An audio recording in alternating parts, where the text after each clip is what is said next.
وأصحابه ومن تبعهم بإحسان إلى يوم الدين. أما بعد رب اشرح لي صدري ويسر لي أمري واحلل عقدة من لساني يفقهوا قولي.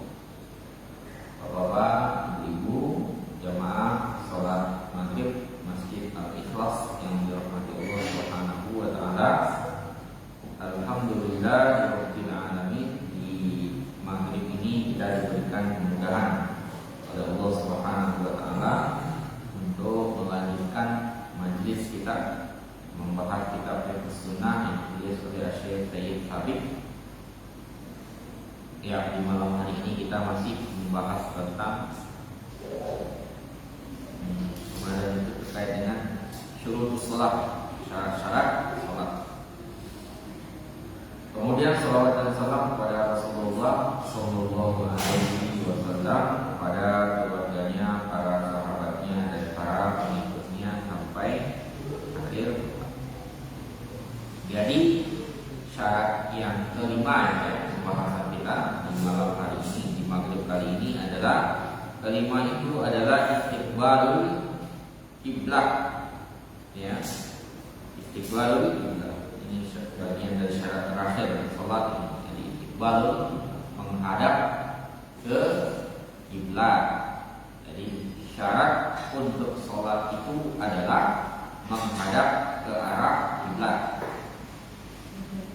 Jadi ittafaqal ulama, para ulama bersepakat ala annahu, bahwasanya yajibu alal musalli, wajib bagi orang yang sholat ayyastaqbilal masjidal haram, ya, wajib menghadap ke Masjidil Haram. Ya, indah sholat, ketika sholat. Yang pentingnya kita mengarahkan kiblat, mengarahkan arah kiblat. Jadi wajib bagi orang yang sholat untuk menghadap Masjidil Haram ketika sholat. Dalilnya adalah surat Al-Baqarah ayat 144. Liqaulillahi ta'ala, fawalli, maka palingkanlah wajhaka, wajahmu, syatrul Masjidil Haram, ke arah Masjidil Haram. Jadi kita diperintahkan untuk menghadapkan wajah kita ke arah Masjidil Haram. Wahai summa kuntum, dimanapun kalian, fawallu, maka palingkan wujuhakum, wajah kalian, syatrahu, ke arahnya, di arahnya Masjidil Haram. Nanti masih ada Ka'bah jelas. Jadi fawalli wajhaka syatrul Masjidil Haram, maka hadapkanlah wajah kalian ke arah Masjidil Haram. Ya, fa'ainama kuntum, dimanapun kalian berada, fawallu wujuhakum syatrahu, hadapkan wajah kalian ke arah Masjidil Haram. Dari Al-Bara' dikatakan, Bara' bin Azib, salah seorang sahabat, berkata, "Shallaina, kami sholat ma'an Nabi sallallahu alaihi wasallam, bersama Nabi sallallahu alaihi wasallam," kata beliau, jadi kami sholat bersama Nabi sallallahu alaihi wasallam 16 syahran, 16 bulan, atau 17 syahran, atau 17 bulan, di sekitar itu, 16 bulan, 17 bulan, itu menghadap nahwa Baitul Maqdis, menghadap ke arah Baitul Maqdis, ke Al-Aqsa. 16 bulan atau 17 bulan, itu setahun lebih gitu, setahun lebih menghadap ke arah sana. Dan Rasulullah bersama para sahabat, terutama para sahabat itu merasa tidak nyaman sebenarnya, karena orang Yahudi mengolok-olok, ya, menghadapnya juga ke sini, gitu ya, menghadapnya ke mereka. Mereka kan meyakini di situ ada Haikal Ismail, Haikal Sulaiman. Maka kata Abu bin Azib, summa sorofna nahwal Ka'bah, setelah berjalan 16 bulan atau 17 bulan menghadap ke Baitul Maqdis, kemudian kami arahkan wajah kami ke Ka'bah. Ya, ini 16 bulan, setahun, 4 bulan atau setahun, 7 bulan, itu menghadapnya, ya benar ya Pak ya, tahun berapa itu? Tahun 5 bulan Pak ya, tahun 5 bulan, tahun 1 bulan, ya itu menghadap ke Baitul Maqdis. Setelah itu baru menghadap ke Mekah.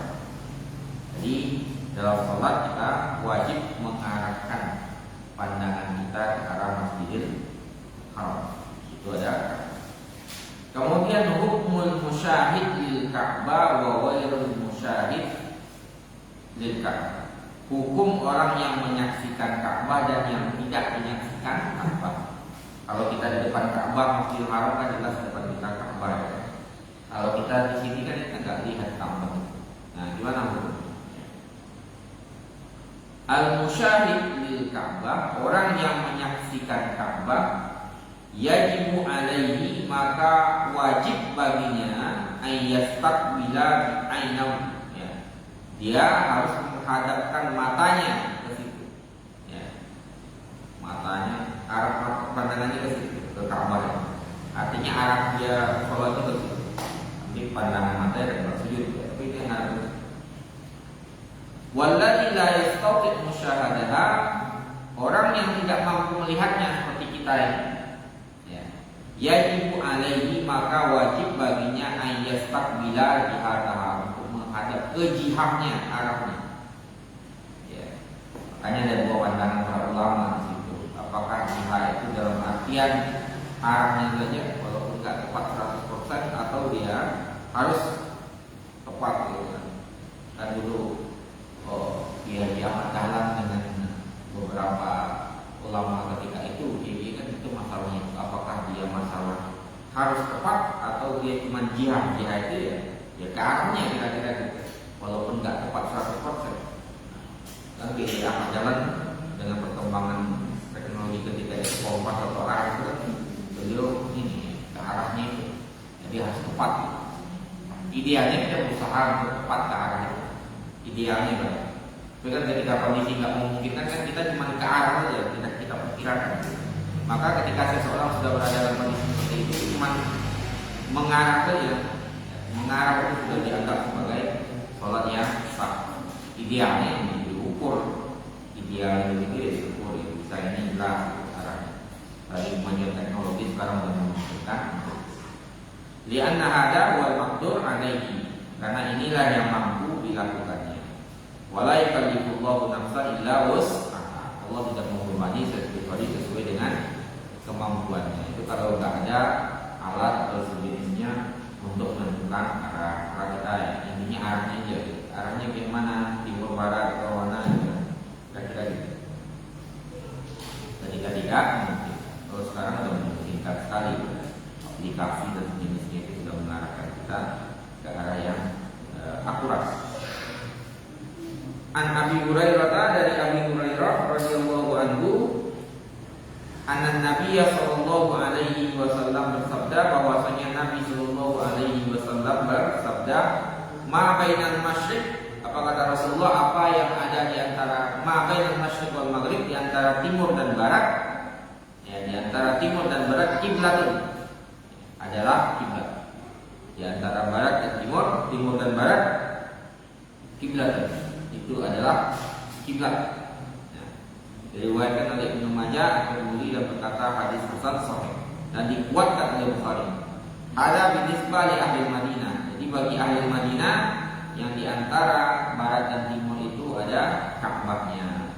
Wa man jara majrahum, dan orang yang sama arahnya dengan ahli Madinah, dengan penduduk Madinah, seperti penduduk Syam, wal jazirah, penduduk Aljazair, wal Irak, penduduk Irak, itu sama hukumnya. Berarti nanti Ka'bah itu kiblat itu berada di antara Masyriq dan Maghrib, timur dan barat. Itu bagi penduduk Madinah, ahli Syam dan ahli Irak dan Maghrib. Wa amma ahli Mesir, sedangkan penduduk Mesir, fa qiblatuhum, maka kiblat mereka bainal masyriqi wal janub, di antara timur dan selatan. Itu kalau Mesir.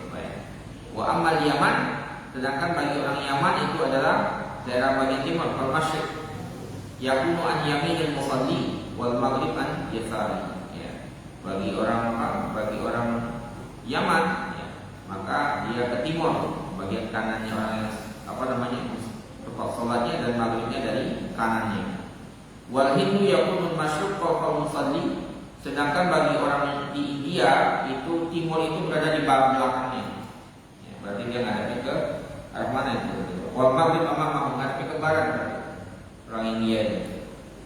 Jadi berbeda tempat, berbeda kondisinya. Jadi ketika Nabi mengatakan ma bainal masjidi wal maghrib qiblah, di antara timur dan barat itu ada kiblah, itu maksudnya adalah untuk penduduk Madinah dan yang sejalan dengan penduduk Madinah itu, yaitu kelompok ahli Syams, Aljazair dan Irak. Sedangkan penduduk Mesir kiblatnya adalah di antara timur dan selatan. Timur dan selatan. Penduduk Yaman itu dia menghadap ke timur. Ya. Jadi berada di bagian kanan ada yang sholat. Ya.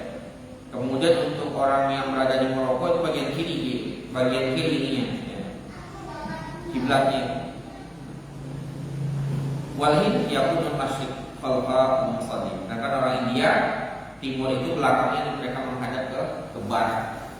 Ya, beda-beda ya. Kalau kita kan menghadapnya kemana berarti ini? Barat ya. Barat. Berarti kita kebalikan dari orang India. India kebalikannya, Pak.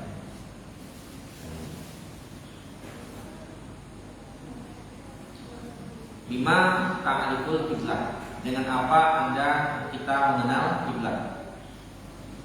Kullu baladin, setiap negeri, lahu adillatun, ya. Setiap negeri itu memiliki dalil-dalil, ya. Memiliki petunjuk-petunjuk takhtassu bihi, yang khusus bagi penduduk negeri tersebut yu'raf biha al-qiblah, diketahui dengannya kiblat. Setiap negeri memiliki petunjuk-petunjuk khusus yang dengan itu mereka mengetahui arah kiblat. Ya.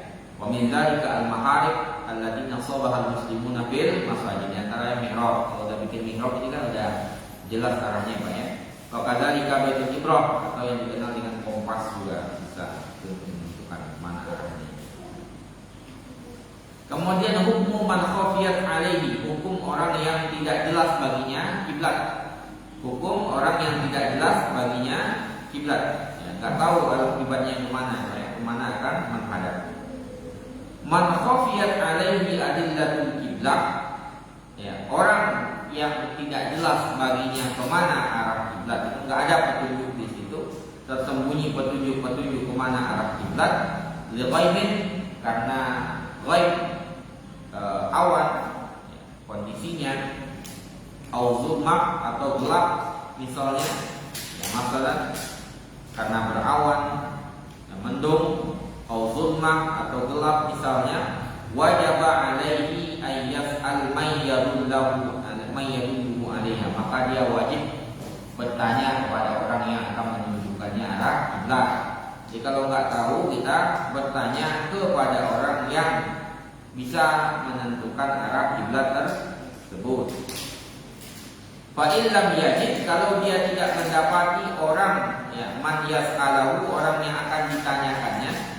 Jadi nggak ada tempat bertanya kemana arah kiblat, sedangkan dia sendiri bingung kiblat di mana. Ijtihada, maka dia berijtihad. Wa shalla ila al-jihad allati addahu ilaiha ijtihaduhu. Ya.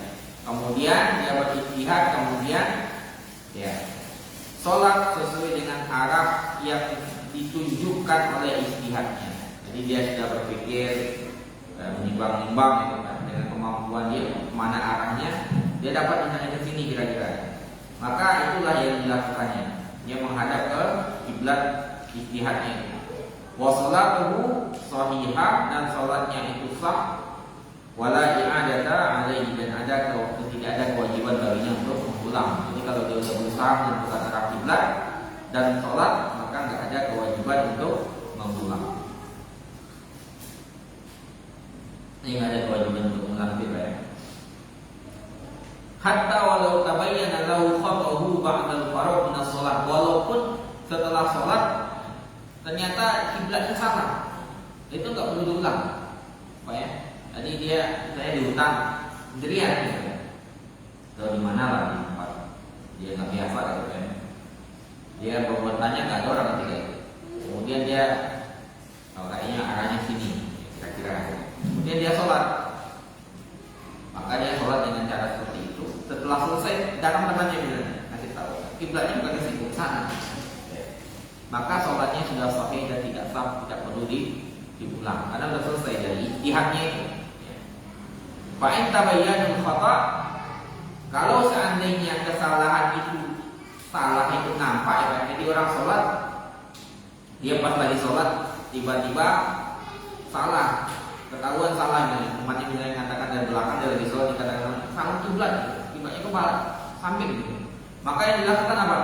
Istadara ilal kiblah walayak kok sholatahu, maka dia memutar badannya dan tidak usah diputus sholatnya. Jadi nggak usah diputus sholatnya, langsung muter badan aja, langsung muter badan. Jadi nggak usah ini, nggak perlu diputus sholatnya. Jadi tinggal muter badan aja, Pak. Nah, kalaupun kita melihat orang salah pun gitu juga. Ya, kita ketika melihat orang salah kan tinggal kita putar badan orang tadi, ya. Atau kita bilangnya juga, kita bilangin dari belakang itu. Nggak ada masalahnya, dia yang penting nggak jawab. Kalau jawab atau sholat, kita bilang salah kiblat, dia muter otomatis, jangan diputus sholatnya, jangan diputus sholat. Jadi kalau sholatnya sudah selesai, baru ketahuan salahnya sudah selesai, maka sholatnya nggak perlu diulang. Tapi kalau ketahuannya ketika sedang sholat, maka dia putar badannya dan menghadap ke arah kiblat. Negara kita layak kok salat.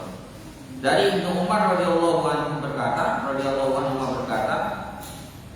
bainaman nasu bi Qubain fi sholatis subhi, ketika orang-orang berada di Kuba ketika sholat subuh, izja'ahum atin, kemudian masjid Kuba itu masjid kiblatain itu ya, masjid kiblatain yang dua kiblat itu lagi sholat di masjid Kuba itu. Masjid di Kuba itu, sholat subuh itu. Kemudian izja'u atin, datang salah seorang sahabat ngasih tahu. Apa kata sahabat tadi? Inna Nabiyya sallallahu alaihi wasallam, sesungguhnya Nabi sallallahu alaihi wasallam, ya, sesungguhnya Nabi sallallahu alaihi wasallam qad anzala alaihi lailata Qur'ana. Tadi malam itu turun Quran kepada Nabi, wahyu. Waqad amara, dan wahyu itu memerintahkan ayat takbilal Ka'bah, ngadap ke Ka'bah. Itu lagi sholat subuh itu ya. Fastaqbiluha, maka hadapkan wajah kalian ke Ka'bah itu. Wa kanat wujuhuhum ila syams, ketika itu wajah mereka menghadap ke Syams karena ke arah ini Baitul Maqdis. Fastadaru ila Ka'bah, mereka putar ke arah Ka'bah. Itu ketika sholat fajar. Yang berlangsung kan 16 bulan, 17 bulan tadi ya, menghadap ke daerah ke wilayah Baitul Maqdis. Jadi subuh itu dikasih tahu oleh para sahabat itu lagi sholat itu, nariakannya dari belakang, ya, nariakannya dari belakang. Ya, kira-kira dikatakan Rasulullah tadi malam itu sudah ada wahyu, ya, merintahkan untuk menghadap ke Ka'bah. Mereka muter badan mereka kemana? Muter, menghadap ke Ka'bah. Yang sebelumnya menghadap ke Syam, menghadap ke Ka'bah. Itu dasarnya, Pak. Makanya ada masjid kiblatain. Masjid kiblatain. Masjid kiblatain. Ketika sholat aja. Kemudian, ya, summa ila shalla, ini hadis muttafaq alaihi tadi, hadis yang disepakati oleh Bukhari dan Muslim. Summa ila shalla bil ijtihad ila jihadin, ya. Kemudian kalau dia sholat berdasarkan ijtihadnya ke arah itu, dia merasa berdasarkan ijtihad dia ini arahnya, ya. Maka lazimahu in adatul ijtihad ila arada sholatan ukhra. Misalnya ketika sholat subuh dia berijtihad ini arahnya, maka ketika mau sholat asar dia harus berusaha lagi. Jadi nggak cukup dengan yang tadi itu, Pak. Dia harus berijtihad lagi, berusaha mencari arah yang benar. Jadi bisa jadi berbeda dari misalnya sholat zuhur karena ijtihadnya nggak ada ke sana, ketika sholat asar dia bisa jadi nggak ada ke sana. Ternyata kan pas zuhur salah, tapi pas zuhur salah kan udah sah sholatnya, jadi nggak perlu diulang. Tapi ketika sholat asar dia nggak ada ke sana, ternyata yang benar di sana. Gitu. Jadi setiap sholat dia harus berijtihad dan ketika dia ragu-ragu itu, ketika dia nggak tahu arah yang sebenarnya, maka dia mengulang istihad itu setiap kali sholat. Wala yu'idu ma shallahu bil awal, dan yang sholat pertama kali tadi tidak usah diulang, tidak perlu diulang lagi. Itu bayar dengan itu. Itulah hukum bagi orang yang tidak jelas baginya arah kiblat. Dia berusaha ya, bertanya dulu kemudian berusaha. Kemudian mata yasqutul istiqbal, kapan gugurnya menghadap kiblat. Kapan gugurnya menghadap kiblat.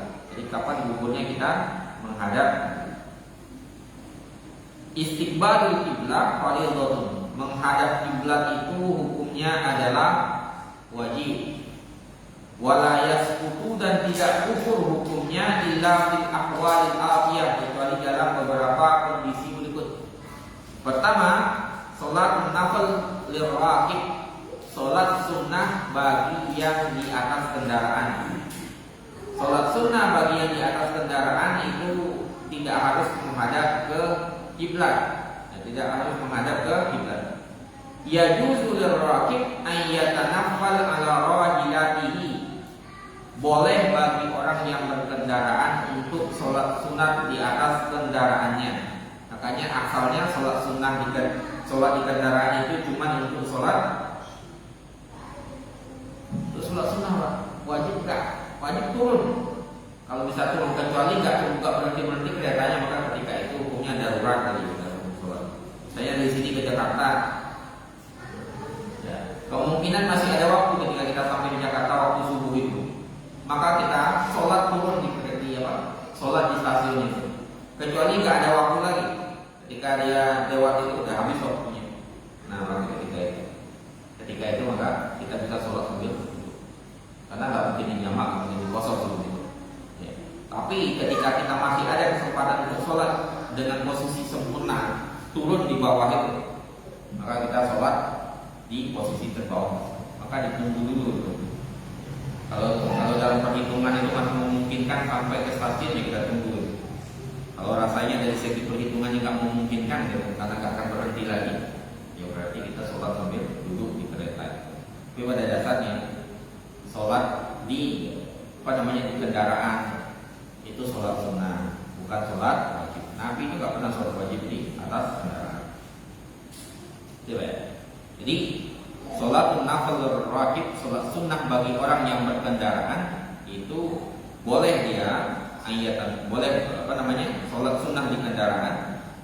Yumi berruku wal sujud, ketika dia ruku dan sujud dia cukup dengan isyarat. Isyarat ini maksudnya menggerak-gerakkan badannya. Wa yakunu sujuduhu akhfaf min ruku'ihi, sujudnya lebih rendah dari ruku'nya.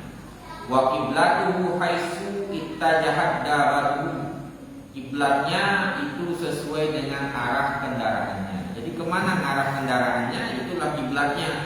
Kalau kita sholat sunnah di atas kendaraan itu, ya mobilnya nggak ada pusatnya itu, karena kiblatnya walaupun kiblatnya di belakang aslinya. Jadi ngadapnya haitsu tawajjahat ittajahat dabatuhu, kemana arah kendaraannya menghadap, ya ke situ kita menghadap. Pesawatnya ke depan berarti. Sholat kendaraan, sholat di kendaraan. Pada pesawat yang ada di depan. Kamu memungkinkan berdiri ya dulu. Kalau disediakan misalnya memungkinkan ada tempat sholatnya, ya, alhamdulillah. Kalau enggak ya berarti duduk itu. Lebih duduk. Dari Amir bin Rabi'ah berkata, Ra'aitu, saya melihat Rasulullah sallallahu alaihi wasallam, saya melihat Rasulullah sallallahu alaihi wasallam yusalli ala rahilatihi, salat di atas kendaraannya, haitsu tawajjahat bihi, kemana arahnya, ke situ beliau menghadap. Ke situ beliau menghadap. Wa fihi nuzilat, maka terkait dengan hal itu Allah turunkan firman-Nya, fa inna ma tuwallu, kemanapun kalian memalingkan menghadapkan wajah kalian, fasamma wajhullah, di situlah Allah. Artinya kemanapun ya silakan ketika berkendaraan. Ya, ketika berkendaraan. Ini dari Mekah ke Madinah ya, Rasulullah dalam perjalanan. Dari Ibrahim An-Nakhai mengatakan, kan yusalluna fi rihalihim, Dahulu para sahabat itu sholat di atas kendaraan mereka, wadawabihim haitsu tawajjah, kemanapun ngarahnya. Jadi arahnya kemana ya itu ngadapnya. Ibnu Hadam mengatakan hari hikayat dari sahabat wa tabi'in. Ini adalah hikayat periwayatan dari sahabat dan tabi'in umuman fil hadar was safar. Secara umum ketika ketika tidak melakukan perjalanan dan ketika safar. Yang pertama, jadi sholat sunnah bagi yang berkendaraan itu hukum menghadap kiblatnya menjadi gugur, karena yang kemana menghadapnya kemana arah kendaraan itu. Yang kedua, yang gugur darinya supaya hukum menghadap kiblat itu adalah sholatul mukrah, sholat orang yang dipaksa, mukrah yang dipaksa, wal marid orang yang sakit, wal khaif orang yang ketakutan. Al khaif orang yang ketakutan, wal mukrah wal marid dan orang yang sakit, yajuzu lahum boleh bagi mereka as-shalatu salat liwailil kiblat untuk menghadap selain kiblat. Orang yang ketakutan, supaya ketakutan kondisinya, ketakutan itu adalah posisi perang itu kan ketakutan. Sholatul khauf itu kan berlaku ketika perang itu. Sholatul khauf itu ada 9 caranya. Ada riwayat yang mengatakan sampai 11. Salah satunya cara sholatul khauf yang paling terakhir itu ya ketika di medan perang itu. Ketika di medan perang itu posisi sholat khaufnya gimana? Ya semampunya aja. Karena perang itu kan kadang-kadang bisa berhari-hari. Kalau bukan perang bisa berhari-hari. Berhari-hari perang itu. Maka posisi sholatnya gimana? Berdiri sambil terakhir ini ya baca-baca sholat sebisanya. Itu sholatul khauf. Salah satu sholat khauf itu seperti itu caranya. Kan ada 9 cara dan 11 caranya. Maka ketika posisinya ketakutan atau orang yang sakit nggak ada yang mengarahkan ke arah kiblat. Kita sakit terbaring, nggak ada yang mengarahkan ke arah kiblat. Ya, maka ketika itu kita bisa menghadap kemanapun ya kita posisinya.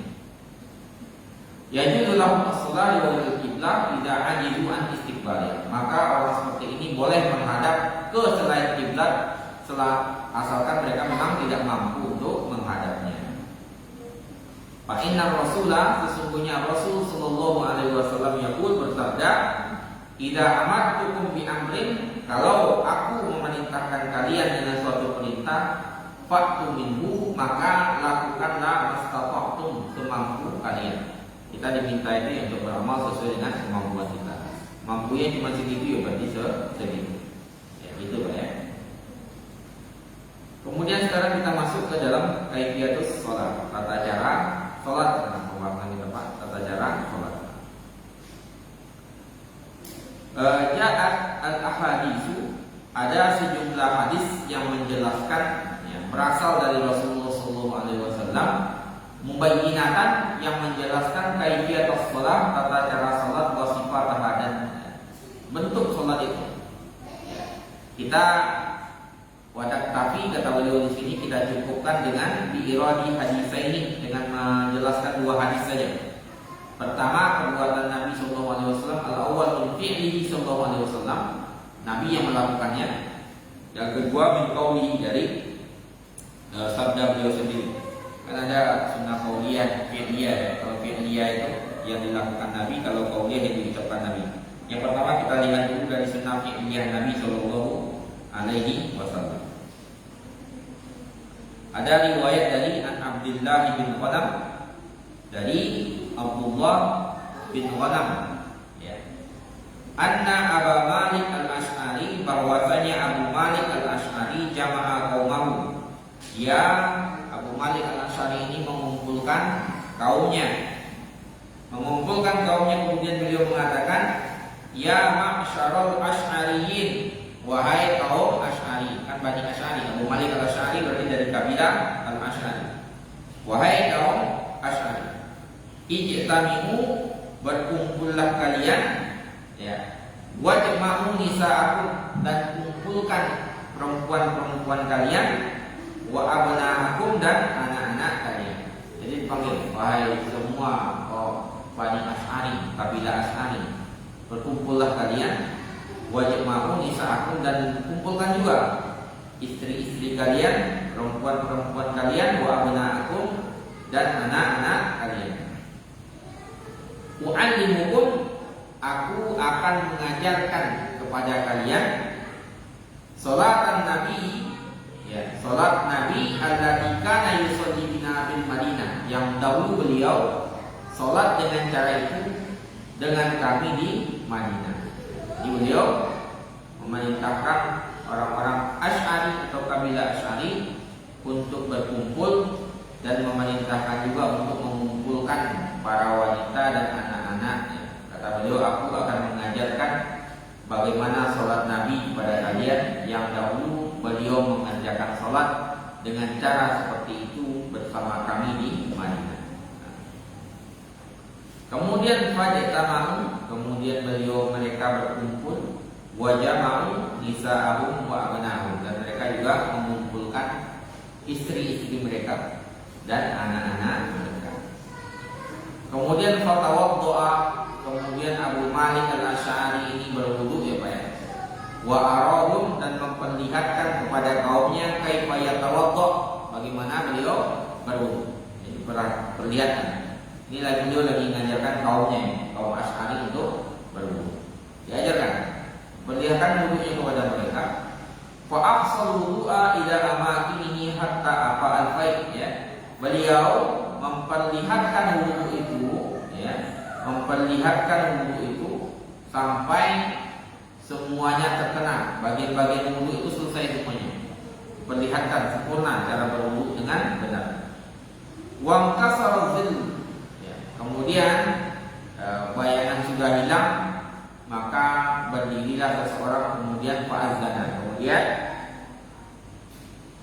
muazzin mengumandangkan, beliau mengumandangkan azan. Kemudian fasaffar rijalu fi adnas shaf, laki-laki membuat barisan di pertengahan shaf, membuat shaf paling terdekat. Wasaffal wildan khalfahum, kemudian anak-anak di belakang orang dewasa. Wasaffan nisa khalfal wildan, kemudian perempuan membuat shaf di belakang anak-anak. Jadi orang dewasa, anak-anak, orang perempuan, baik. Kan begitu shafnya berarti, ya. Jadi anak-anak sendiri di belakang itu, ya. Kalau sekarang sendiri mungkin fisik, ya, tadi taruh satu-satu, gitu, di antara orang-orang dewasa. Tapi zaman Nabi, kalau dibaca kan ini belakang anak-anak, kemudian perempuan di belakang anak-anak, ya. Kemudian summa aqama bis shalah, kemudian qomat, ya. Tadi azan terus qomat. Fataqaddama, ya, kemudian beliau maju, Abu Malik tadi maju. Farafa'a yadayhi, beliau mengangkat tangannya, fakabbara, bertakbir. Faqara'a bi Fatihatil Kitab, kemudian beliau membaca Al-Fatihah wa suratan, ya, yassarha, kemudian membaca sebuah surat yang mudah baginya, ya, surat yang baginya mudah untuk dibaca. Summa kabbara, kemudian beliau bertakbir lagi, faraka'a, kemudian ruku, kemudian beliau membaca subhanallah wa bihamdihi, ya. Kan ruku itu ada beberapa bacaannya, Pak. Subhanallahil azim, subhanallahil azim wa bihamdihi, atau subhanallahi wa bihamdihi, 3 kali beliau bacanya. Kemudian naik membaca sami'allahu liman hamidah wastawa qa'iman, sampai beliau berdiri tegak begini. Sami'allahu liman hamidah sambil selesai tegak. Summa kabbara wa kharra sajidan, kemudian takbir sujud. Summa kabbara fa rafa'a takbir, duduk di antara dua sujud. Summa kabbara fa sajada, kemudian takbir sujud. Summa kabbara fa taqawwa qa'iman, kemudian beliau takbir dan berdiri masuk rakaat kedua. Fakana takbiruhu, dan takbirnya itu di awal rakaatin, di rakaat pertama itu sit takbirat, 6 kali takbir. Takbiratul ihram, Allahu akbar, ruku, Allahu akbar, sami Allahu liman hamidah, Allahu akbar. Itu yang ke berapa itu, Pak? 3, ya. 3, 4 di antara 2 sujud, 5 sujud lagi, naik 6. Rakaat pertama 6 kali takbir. Itu riwayat dari Abu Malik al-Asy'ari ketika dia mengajarkan kaumnya.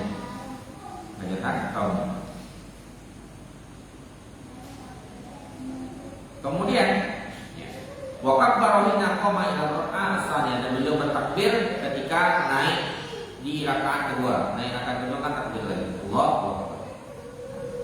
Falamma qada salatahu, ketika beliau menyelesaikan salatnya, akbara ila qaumihi biwajhihi, itu menghadap dengan wajahnya kepada kaumnya. Jadi imam itu memang salat sunnahnya menghadap ke orang-orang yang di belakangnya itu. Ya.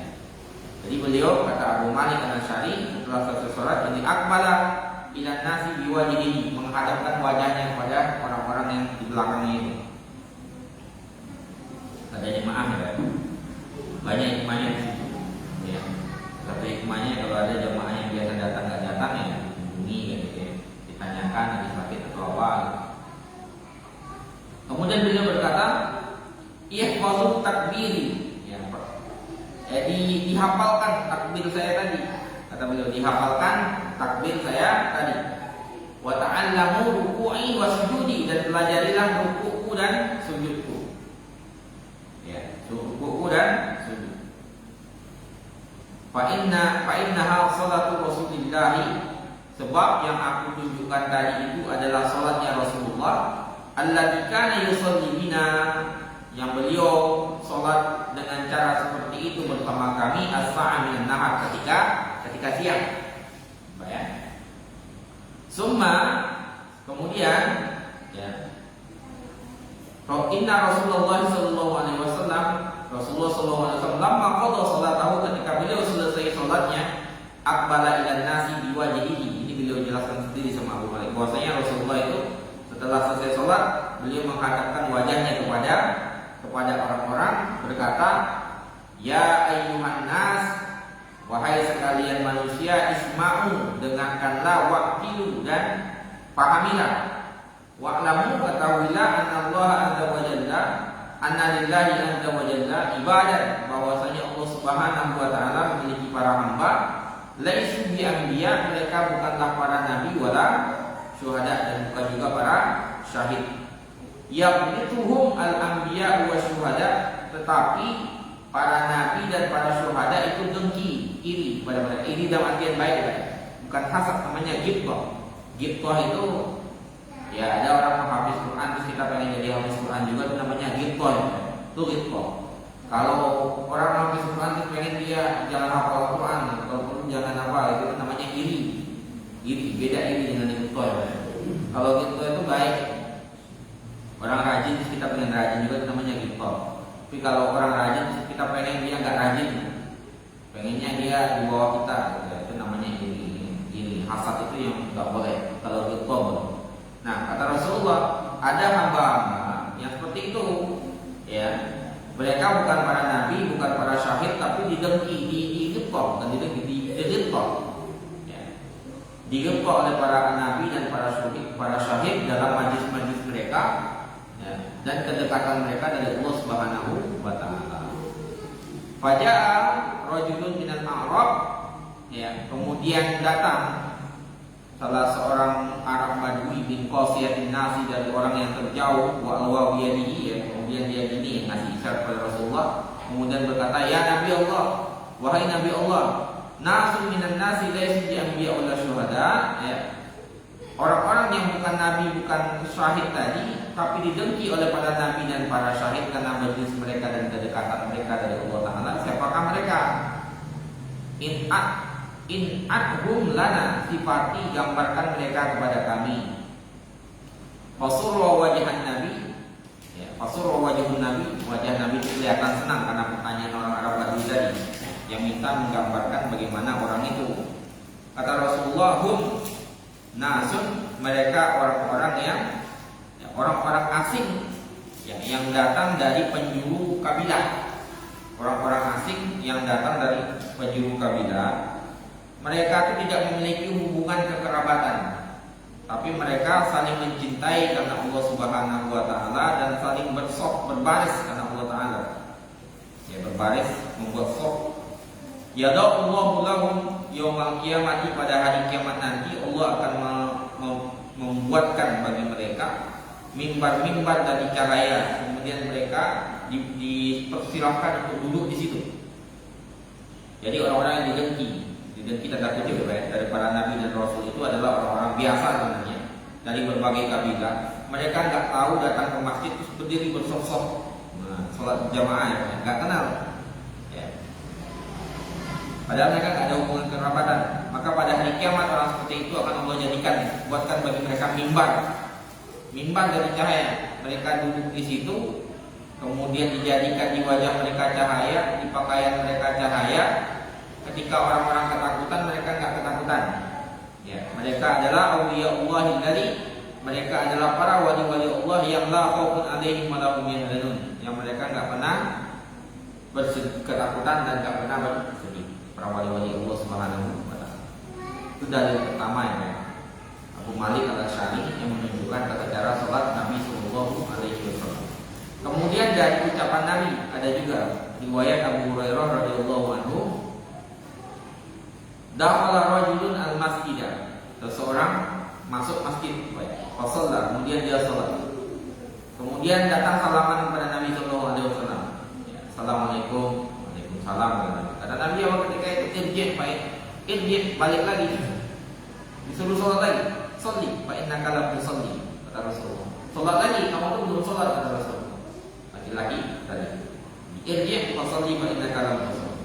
Balik lagi salat, kamu belum salat. Sampai 3 kali ya. Sampai 3 kali. Jadi dia udah salat, belum ulang lagi sama Nabi. Salat balik lagi sama Nabi, kata Nabi salat lagi sampai 3 kali. Kemudian dia berkata, walladzi ba'atsaka bil haqq, demi zat yang mengutusku dengan kebenaran, ma uhsinu wa irhada. Saya enggak bisa Nabi salat kecuali seperti ini. Fa'allimni, ajarkan kepadaku. Kata laki-laki tadi, kata Nabi, idza kunta ila shalah, kalau kamu mau mengerjakan salat, fakabbir, maka bertakbirlah, sumakro, kemudian bacalah ma tayassara maka minal Quran. Kemudian takbir, baca Al-Quran yang kamu mampu.